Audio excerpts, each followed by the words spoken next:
In this training video, I want to teach you how to search for absentee owners. So the very first thing you want to do is type in a location. Next, what are you looking for? We're going to go to absentee owner. So an absentee owner, and again, if you guys, just getting started, not for sure exactly what these lead types are, you can click that little I there. So an individual company who owns a piece of real estate but does not live there, meaning that the tax assessor is sending the bill to a different address. And generally speaking, in most cases, the owner doesn't live there. So absentee owners, for one reason or another, could be rented, it could be a tired landlord, it could be vacant property. There's a lot of different scenarios with absentee owners, and is one of the reasons why it makes it such a great lead source for real estate investors. Now, you can list stack, but in these training videos, we're going to really go through very specific. So just absentee owner.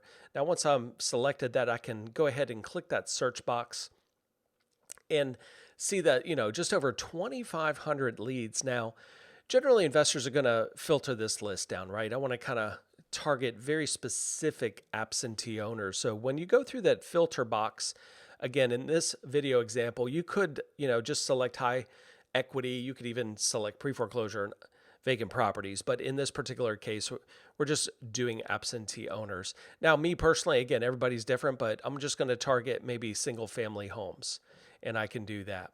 Now, we can go into estimated values. Again, generally, this is going to be very specific to the investor. If you're just getting started wholesaling, you might be in that middle price range or just a little bit below. Or maybe if you're that, investor that does a lot of good rehabs and maybe focuses more on location and good neighborhoods, you might go a little bit higher in estimated value here. Same thing with potential equity. I think general investor says, well, how do you make money on properties that don't have equity? Well, that would be called a lease option. So again, depending on, what strategies you're using, but generally speaking, obviously we want to get some equity into these deals here that we're going to market to. You have the option to exclude HELOCs, which I probably would in this case. Again, we're not sure if there's a credit line hanging out there, if they've used that credit line. There could be more potential debt on that property than we expected. Also exclude reverse mortgages. If you're that investor that's very specific on, how many bedrooms and baths that you're looking for, you have that ability here as well, as much as square feet, lot size, the year built, and last sold date. I know a lot of investors like to go in and say, hey, at least 2 years. So I want an owner that has owned this property for at least 2 years. And then the type of owner, we're looking for an individual or company owned property. In most cases, people are going to choose that individual own. It doesn't make that, the company owned not any more motivated. It's just sometimes easier to market to.